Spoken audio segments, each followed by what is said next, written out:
से बनी संगिनी।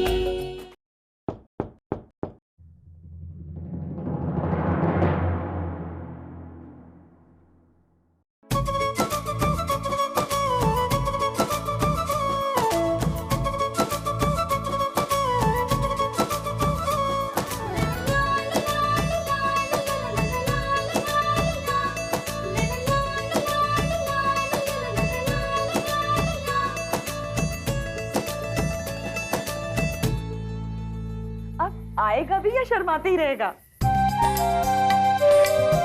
चल अम्मा के पैर छू। खुश रहे बेटा। जीता रहे बेटा। कैसा है तू? तुझे याद नहीं आई इतने सालों में मेरी? मौसी हूं मैं तेरी। बचपन में गौरी और उमंग से ज्यादा तू खेला है मेरी गोद में, भूल गया? अरे तुम दोनों बैठो ना, मैं चाय पानी लेकर आती हूँ।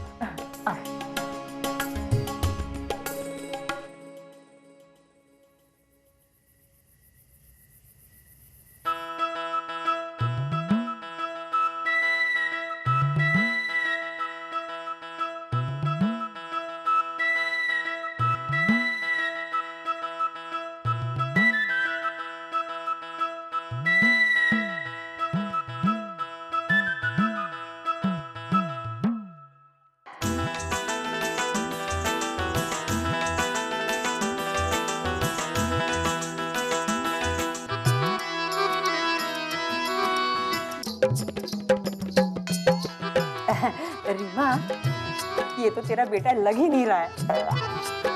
तू इतनी बातूनी और मुंहफट, और ये बेचारा चंपू बिल्कुल चंपू दिखता है। अम्मा, अरे तुमने बताया नहीं, इतने सालों बाद अचानक हरिद्वार कैसे आना हुआ? वो 82 में शंकर की लड़की देखने आई थी। अच्छा, तो रिश्ता पक्का हो गया? अरे कहाँ, लड़की नहीं मना कर दी। समझ गई होगी कि सास बहुत मुंहफट है। अरे नहीं अम्मा, आजकल की लड़कियां हमारी जैसी तो है नहीं, जहां माँ बाप ने रिश्ता तय कर दिया उसी को अपना मंदिर मान लिया। अरे आजकल की लड़कियां तो दिल्ली और मुंबई जैसे बड़े शहरों में रहने के सपने देखती है बस।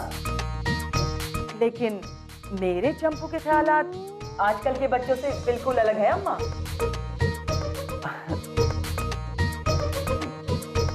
माँ।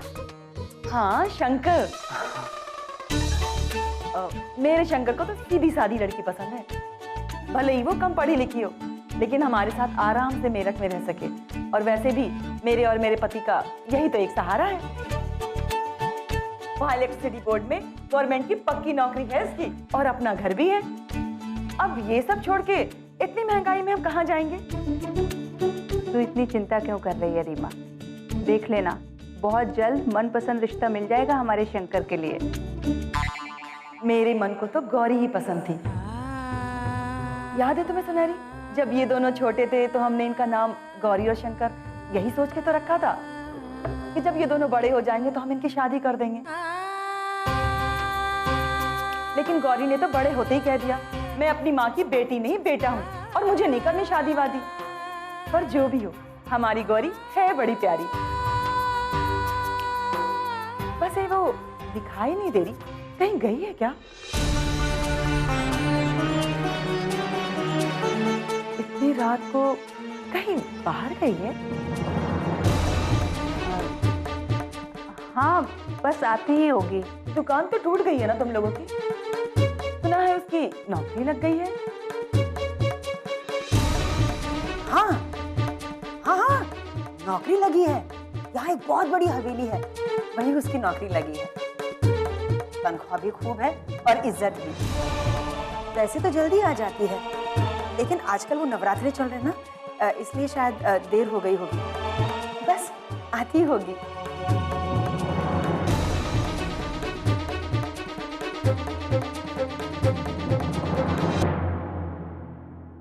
इस मोहल्ले में कहाँ रहती हो तुम? हमें तुम्हारा नाम पता सब नोट करके लेके जाना है। क्यों जी? क्यों क्या? शहर के सबसे बड़े आदमी का लड़का गायब हुआ है और हमें ऊपर से ऑर्डर आया कि सभी नौकरों का नाम पता नोट करके नजर रखा जाए।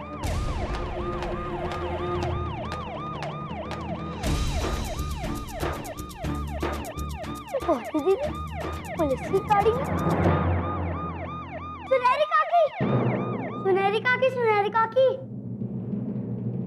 वो बाहर गौरी दीदी पुलिस वालों की गाड़ी में आई है।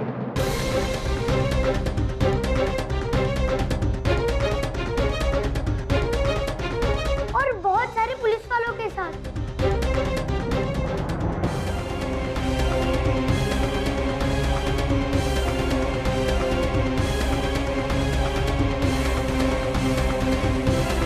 पुलिस की गाड़ी में?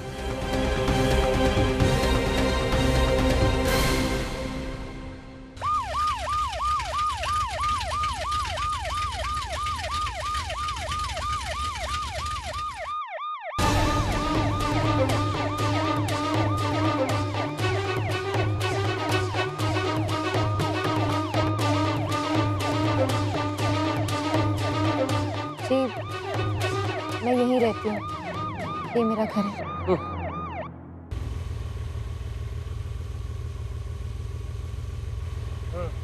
ये घर है तुम्हारा?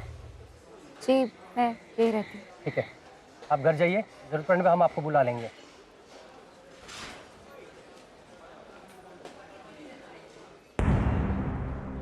क्या हुआ दीदी? कुछ बता तो सही, क्या हुआ? अरे तो कुछ बोल रही क्यों नहीं है? बता ना, बता। एक मिनट हरी।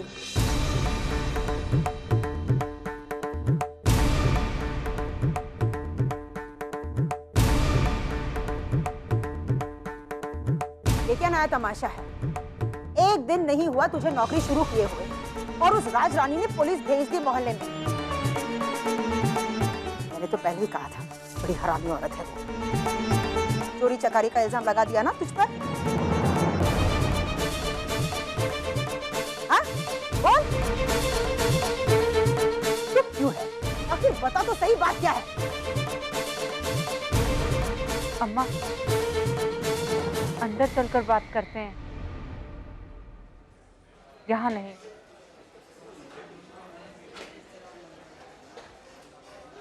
जा अंदर। चल बेटा।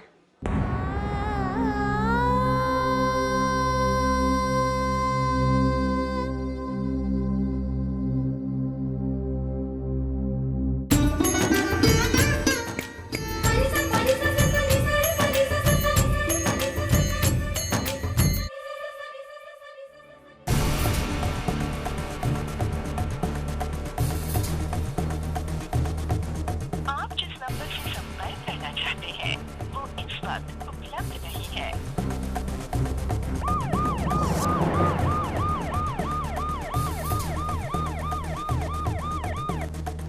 गाड़ी रोको।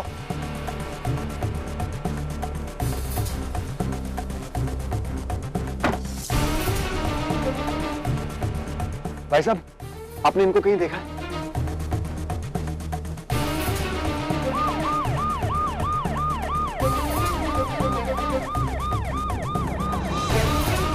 सुनिए, आपने इनको कहीं देखा है? सुनिए भाई साहब, आपने इनको कहीं देखा है? सुनिए, इस आदमी को कहीं आप लोगों ने देखा है? गौरी, बेटा चिंता मत कर, रुद्र को कुछ नहीं होगा। अरे गुस्से में कहीं चला गया होगा। देखना, सुबह मिल जाएगा बेटा। लगता है किसी लड़के का चक्कर है। नहीं मम्मी, मुझे तो नहीं लगता।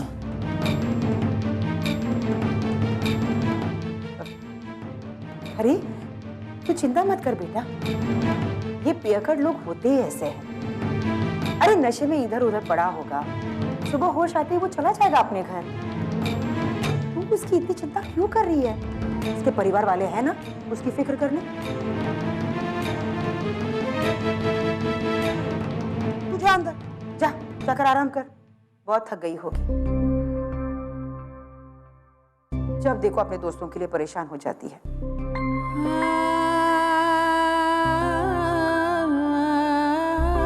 अरे हालत तो देख, जा अंदर। उमंग,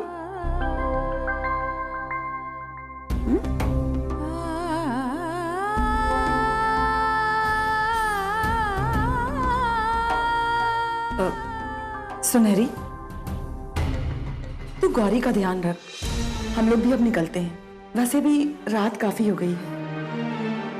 अरे रीमा, इतनी रात हो गई है, अब तो आखिरी बस भी चली गई होगी। ऐसा करो, आज तुम लोग यहीं रुक जाओ। तू चिंता मत कर, हम लोग चले जाएंगे। सुबह को चंपू को दफ्तर भी जाना है ना। अरे ऐसे कैसे चले जाओगे, कुछ नहीं मिलेगा यहाँ से। यहीं रुक जाओ आज। ठीक है मासी, हम रुक जाते हैं। चलो, तुम लोग अंदर चल के हाथ मुंह धो लो और थोड़ा आराम कर लो। चल।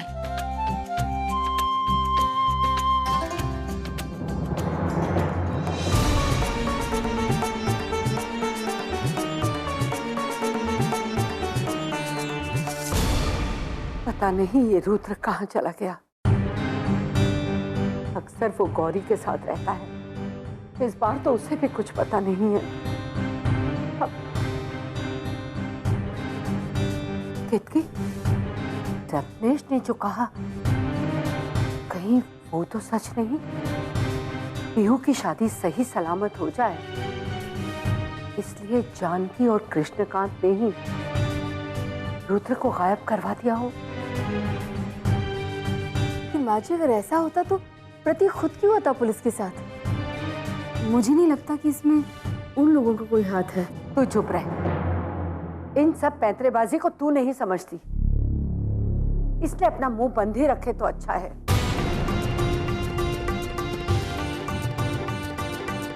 इस वक्त वही लोग हैं जिन्हें मेरे बेटे की मौजूदगी परेशान कर सकती है।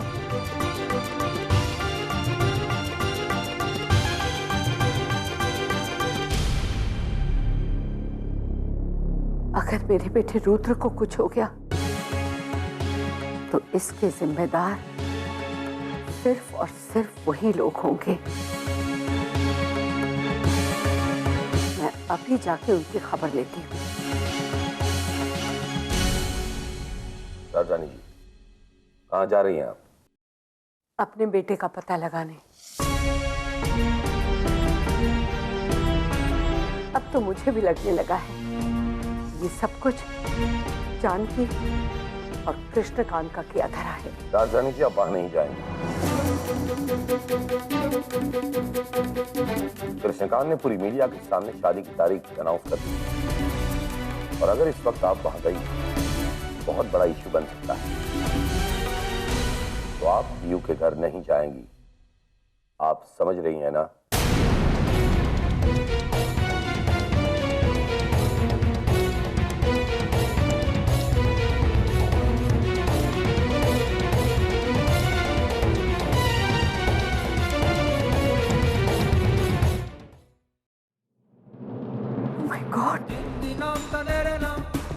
और रुद्र का तो कुछ पता नहीं चल रहा दीदी। पुलिस वाले कह रहे हैं कि उसकी कार का बहुत ही बुरा एक्सीडेंट हुआ है। पता नहीं किस हाल में और कहां होगा रुद्र।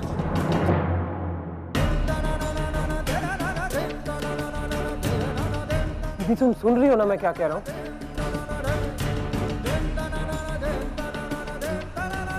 शनिवार को मेरी शादी, तू कह रहा है कि रुद्र का कुछ पता ही नहीं चल रहा है। यहाँ मैंने रुद्र के साथ शादी करने का फैसला कर लिया, ये शादी उसके बिना कैसे होगी प्रतीक? कैसे? मुझे कुछ करना होगा। दीदी, दीदी रुको। दीदी, नीचे गार्ड्स हैं, वो तुम्हें घर से बाहर नहीं जाने देंगे। दीदी, दीदी कहाँ जा रही हो? दीदी। आई एम सॉरी जयराज जी, अभी तक रुद्र का कुछ पता नहीं चला है।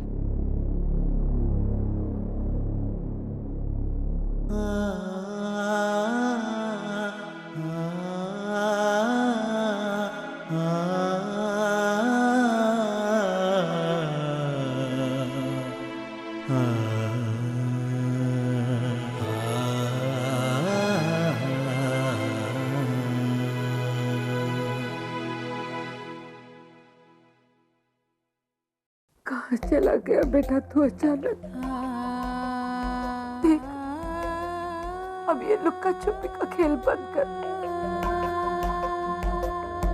और मत सता अपनी माँ को।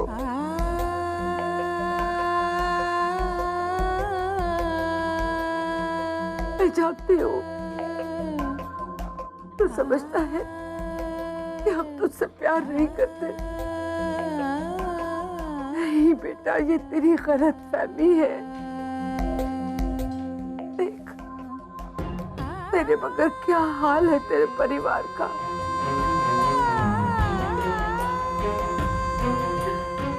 लौटा बेटा, लौटा।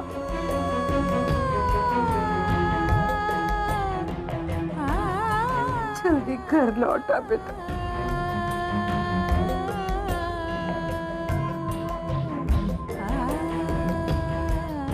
कुछ पता चला? अब तक तो नहीं। रुद्र, रुद्र,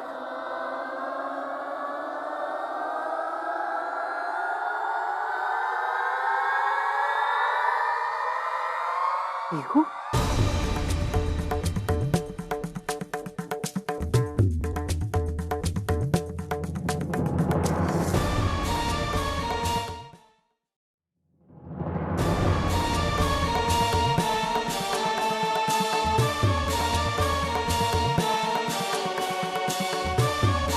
क्या हुआ पीहू?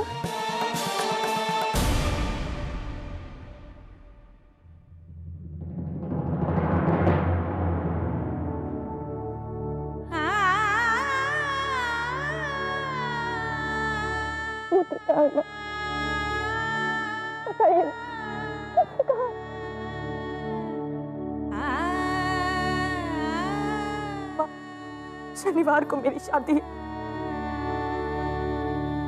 तब तक रुद्र को किसी भी तरह ढूंढ के लाइए ना।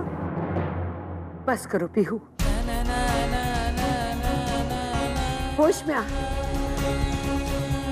तुझे पता है तू क्या कह रही है? हाँ, समझने की कोशिश की। शादी से पहले रुद्र का यहाँ होना बहुत जरूरी है। तुझसे ज्यादा मतलबी लड़की मैंने कहीं नहीं देखी। अरे यहाँ मेरे बेटे का कुछ पता नहीं चल रहा है और तुझे सिर्फ अपनी पड़ी है। उस पे क्या बीत रही होगी ये सोचने की बजाय तू सिर्फ अपनी शादी के बारे में सोच रही है। हर चीज की एक हद होती है पीहू, मगर तेरे घमंड और मतलबीपन की कोई हद नहीं है।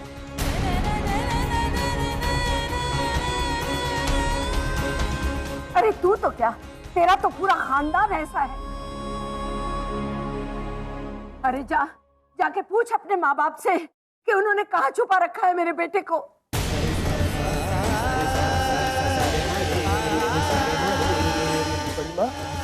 ये आप क्या कह रही हैं? ठीक कह रही हूँ प्रतीक, तेरे मम्मी डैडी का ये हाथ है मेरे बेटे को गायब करने में।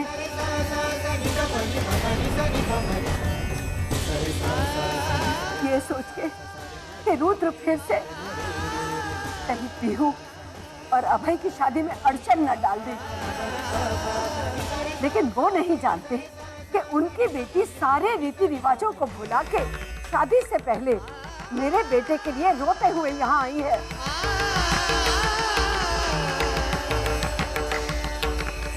अब मैं बताऊंगी जानकी को कि उसके बेटे की असलियत क्या है।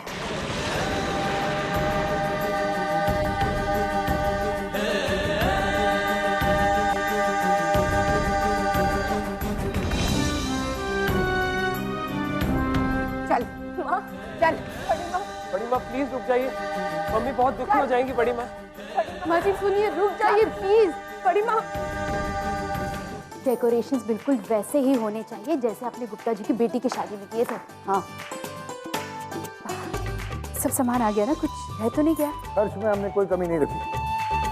अब आपको भी ध्यान रखना होगा, मेहमानों को खाने के विषय में कोई कमी ना महसूस हो। कल हल्दी का रस्म है और शनिवार को शादी। इस बार मैं नहीं चाहता कि मेरी बेटी की शादी में कोई भी परेशानी हो। भाई साहब,